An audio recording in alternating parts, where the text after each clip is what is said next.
tema de hoje nós iremos tratar aqui sobre a importância dessa apuração prévia, de não deixar apenas para o ano que vem nós transmitirmos, né, o imposto de renda, recebermos as caixas dos clientes e fazermos a escrituração somente o ano que vem. Então aqui eu trouxe 5 motivos, além de eu trazer, né, o questionamento de como está essa apuração dos clientes de vocês do agronegócio, né, se já está pronta ou não está.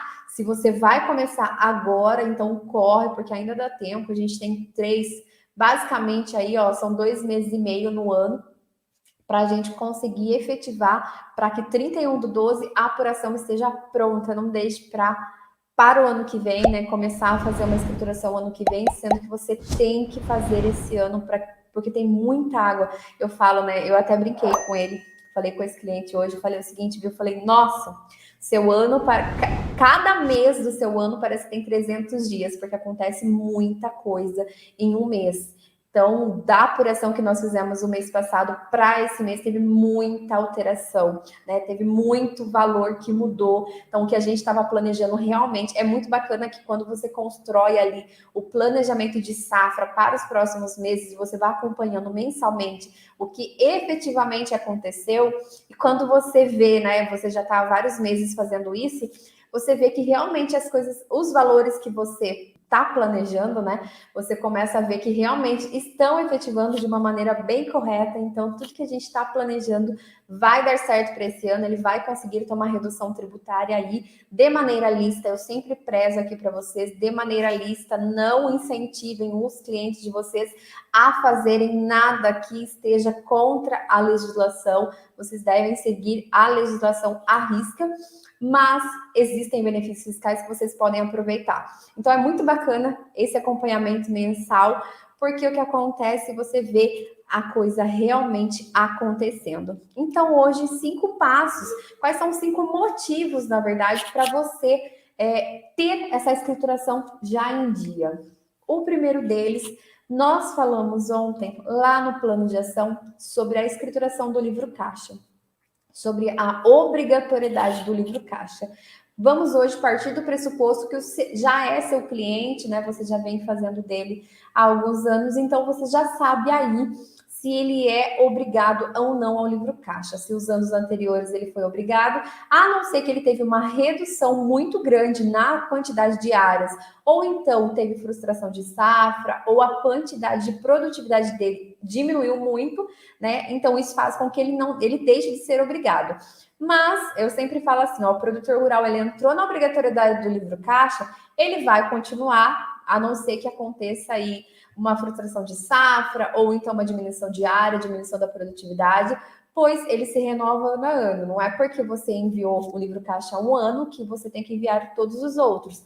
Mas quando você está aí com alto nível de faturamento, muito difícil o produtor rural ele diminuir de imediato esses valores de faturamento. Quando é assim, o produtor rural ele já cessa as atividades e ele não vai diminuindo aos poucos. Mas é caso ao caso, tá? Isso é o que mais acontece, mas existem exceções à regra. O que acontece se você já enviou o livro caixa no ano anterior, você já tem noção se o seu cliente é obrigado esse ano. Caso você tenha aí algum cliente que ele bateu na trave da obrigatoriedade o ano passado, você tem que ficar esperto com esse cliente, porque é possível que esse ano ele tenha a obrigatoriedade do livro caixa. Como que eu sei isso? Se a minha escrituração de 2021 estiver pronta. Não tem como eu simplesmente chutar qual vai ser o valor da apuração se não estiver escriturado. Aí você me fala, mas Fernanda, eu vou pegar aqui ó, um relatório de todas as notas de receitas dele e vejo, né, se efetivamente ele entrou na obrigatoriedade. Ok, mas o tempo que você está gastando a sua energia para fazer isso, né, você já podia estar escriturando e entregando o valor que o livro caixa traz. Eu falo assim que eu sou suspeita para falar do livro caixa digital, porque o que acontece? Eu, particularmente, adoro o resultado que o livro caixa traz, muito mais do que a obrigatoriedade. Então, se o cliente não é obrigado, o ideal, escritura um livro caixa digital, ali você tem um nível de informações muito bacana para você corrigir divergências em processos financeiros do seu cliente. E quando a gente faz a escrituração, né, eu falo que esse avanço tecnológico da escrituração da atividade rural fez com que os produtores rurais eles também começassem a se adequar, eles começaram a se enxergar um pouquinho mais como empresários. Nós temos ainda que buscar a conscientização dos produtores rurais, tem muito produtor rural que ainda precisa passar por essa conscientização, mas nós já vemos aí um avanço também na visão do produtor rural. Ele consegue ver ali, se ver um pouquinho mais como empresário. E quando nós temos, né, esse avanço tecnológico, essas obrigações acessórias que estão vindo para o meio rural, né, sempre existiu nas empresas, o mundo SPED já está aí há vários anos para as empresas e está chegando no meio rural. E o que acontece? O seu trabalho de contador, querendo ou não, ele se torna um pouco mais fácil, porque quando vem uma obrigatoriedade para um determinado grupo de pessoas, apesar daquele produtor rural ele ainda não ser obrigado, ele sabe que um dia ele será. Então, um dos motivos, primeiro motivo, livro caixa. A obrigatoriedade do livro caixa pode acontecer sim, de você ter essa obrigatoriedade. O segundo item, a documentação hábil. É muito mais difícil você deixar para o ano que vem, né? Você ter aí a documentação hábil, sendo que esse ano você já poderia estar juntando toda essa documentação. Terceiro item, deixar de aproveitar, né? Um item que para você estar com a apuração em dia é você não deixar de aproveitar nada. Por exemplo, existem algumas despesas do produtor rural que ele adquire, né? Por exemplo, uma prestação de serviço que ele toma de uma empresa que você sabe que emite nota fiscal. E por o seu produtor rural, ele tá ali, talvez ele foi ali, fez o serviço correndo, né? Executou o serviço correndo, o produtor não pediu nota, você não escriturou ali mensalmente, não tá com a escrituração em dia. E você esqueceu, né? Você não teve, então você não teve tempo hábil para pedir a nota fiscal, sendo que aquele prestador de serviços, ele fornece nota fiscal. Foi apenas por um erro de comunicação entre o produtor rural e o fornecedor, e o prestador de serviço. Então, quando você tem ali a sua escrituração em dia, vê que tem algumas despesas do produtor rural que poderiam aí diminuir diminuir o seu resultado, né? Aumentar as despesas. Por quê? Porque ele efetivamente obteve, ele tomou aquela prestação de serviço ou então ele comprou aquele produto. Ele só não tem a nota fiscal que comprove isso. Quando você faz durante no mesmo ano, você ainda consegue fazer com que pedir, né, solicitar ao fornecedor ou ao prestador de serviço essa emissão de nota e consegue aproveitar no mesmo ano.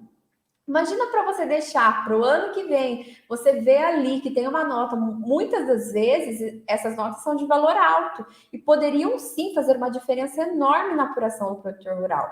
E se você tem ali a escrituração em dia, você consegue fazer com que ele não deixe de aproveitar nada do que ele efetivamente pode, né? Então, se o fornecedor ele ali emite nota fiscal e foi um erro de comunicação entre produtor rural e fornecedor, você tem que solicitar a nota fiscal. Então, se você faz hoje, você já viu que está pronto hoje, você consegue identificar essas falhas e já corrigir, tá? Terceiro item.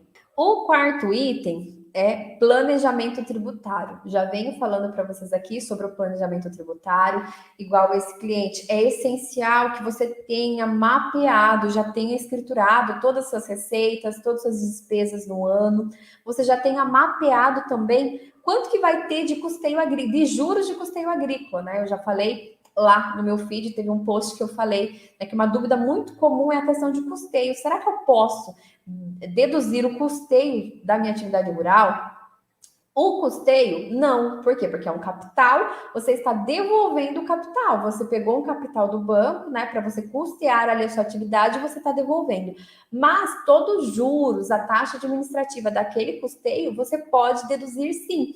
E tem produtor rural que gasta altos valores de juros de custeio por ano, juros de custeio, de financiamentos, todos esses desembolsos que são efetivamente utilizados para a atividade rural, você pode deduzir e são assim, são valores exorbitantes, se você for ver, e que podem fazer total diferença. Então, você ter mapeado já qual é o valor de juros de custeio que você teve daquele cliente produtor rural, né? Quais são os imobilizados que ele comprou naquele ano. Talvez o produtor rural de primeiro momento, ali na escrituração mês a mês que ele te manda, ele acaba esquecendo como ele não pagou, né? Por exemplo, em uma compra de imobilizado, uma compra de trator. Ele não pagou, então ele não colocou ali para te mandar, mas ele comprou o trator naquele ano. Então é um item de alto valor, como ele é financiado, você pode deduzir ali do resultado da atividade rural.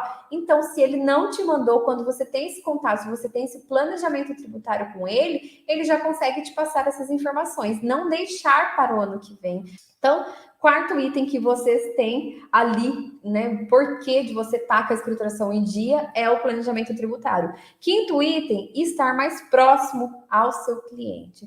É o que eu falei. Então, reserva na agenda um tempinho por mês para você, principalmente agora, nessa época do final do ano, agosto, de agosto para frente. Então, não estou falando que você deve abandonar o seu cliente aí no decorrer do ano, não é isso, gente. Então, principalmente agora, a partir de agosto, setembro, outubro, tenha o contato direto com o produtor rural. Então, se você está com uma carteira gigante de clientes, você tem que ajustar a sua agenda para que você realmente entregue valor para o cliente e faça esse acompanhamento mais de perto. E você só consegue fazer um acompanhamento mais de perto se você estiver com a escrituração em dia, se você estiver com o imposto de renda apurado mês a mês.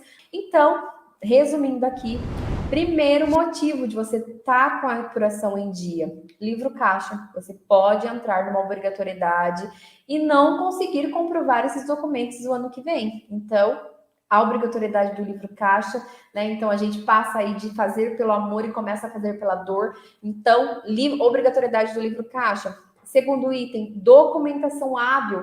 É imprescindível que você tenha toda a documentação hábil na sua guarda. Não tem como você deixar para o ano que vem. Tem que fazer hoje. É hoje, gente. Não deixe para o ano que vem. Terceiro item, não deixar de aproveitar nada. Então, tem muita despesa que você consegue aproveitar se você correr atrás. Para correr atrás, precisa estar com a apuração em dia. Quarto item, planejamento tributário. É essencial que seja feito o planejamento tributário. E o quinto item, estar mais próximo do seu cliente.